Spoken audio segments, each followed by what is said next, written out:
కానీ తన తుదిశ్వాస వరకు కూడా తన పోరాటం చేస్తూ మరి నాడు రజకులు తయారు చేసి సైన్యాన్ని తయారు చేసి కాబట్టి అదే ఆయన ఆశయ సాధన కోసం మన ప్రతి హైదరాబాద్ ఉన్నట్టు గోపిగడ పెద్దలు మరి అదే రాష్ట్ర నాయకత్వం కూడా పనిచేయాలి.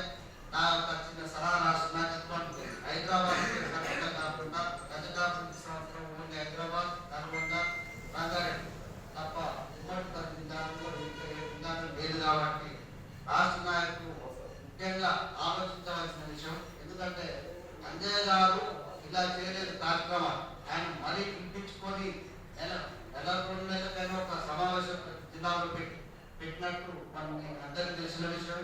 కాబట్టి నాడు మినీ మహాసభ కూడా రావాలంటే మన రాష్ట్ర నాయకత్వం మన ఉమ్మడి జిల్లాలో కూడా హెడ్క్వార్టర్లో మన వాళ్ళని సమావేశపరిచి తర్వాతనే మనం ఉమ్మడి మినీ మహాసభ పెడితే బాగుంటుందని. ఎందుకంటే నాడు రాష్ట్రంలో జరుగుతున్నటువంటి పరిణామాలు మీ అందరూ తెలుసు. రాజకీయంగా నాడు కాంగ్రెస్ కానీ మరి కేంద్రంలో బీజేపీ కానీ ఎవరి స్వార్థం కోసం వాళ్ళు పనిచేస్తూ ఉంటారు.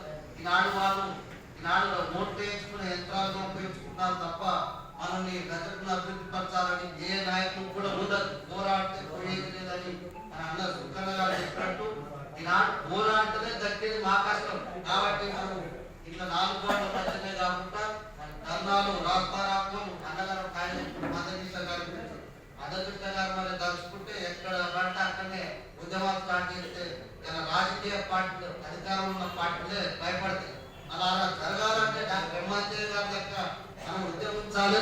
అలాంటి రాష్ట్ర నాయకత్వం కూడా చేదోడు మాట్లాడితే అన్ని జిల్లాలకు కానీ మరి వాటిని ధైర్యం ఇస్తూ మేము ఉన్నాం మీ అంతా ఏ టైం ఇచ్చినా అన్ని జిల్లాలకు వస్తాం.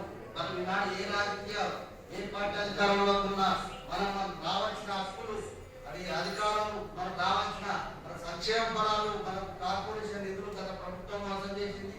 అదేవిధంగా సోదరుడు చెప్పాడు ఇంతకుముందు కరెంటు బిల్లు అది కట్టనవసరం లేదు మనం. ఎందుకంటే మన బీసీ సంక్షేమ మంత్రి పొన్నం ప్రభాకర్ గారే అందించింది. ఎందుకంటే మేమే కట్టుకుంటాం మీరు ఎన్ని లక్షల కోట్లు అయినా మేమే భరిస్తామని ఆయన ఆపించిండు ఆ ప్రభుత్వం వచ్చిన తరుణంలోనే. కాబట్టి అదేవిధంగా మనకు ముఖ్యంగా ఏంటంటే మినీ మహాసభ ముందు ఉమ్మడి 10 జిల్లాల్లో మీటింగ్లు రజకాభివృద్ధి సంస్కృతాలు పెట్టిన తర్వాత మినీ మహాసభకు వెళ్ళండి. ఒకసారి ఆలోచించుకోవాల్సిన విషయం అంజయ్య గారి ఆశీస్సులో ఎస్సీ జాబితా కానీ ఎస్సీ జాబితాలకు ఒకసారి ఆలోచన చేసుకోండి మళ్ళా.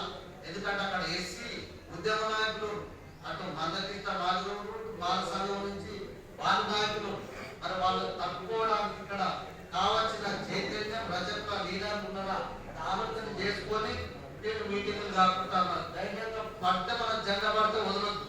ఆ రకంగా పోవాలనుకుంటే మినీ మహాసభ అదే అంశాలు గమనించాలి. ఇలాంటి మినీ మహాసభ పెట్టుకున్నాం తెలారితే పోయేది కాదు.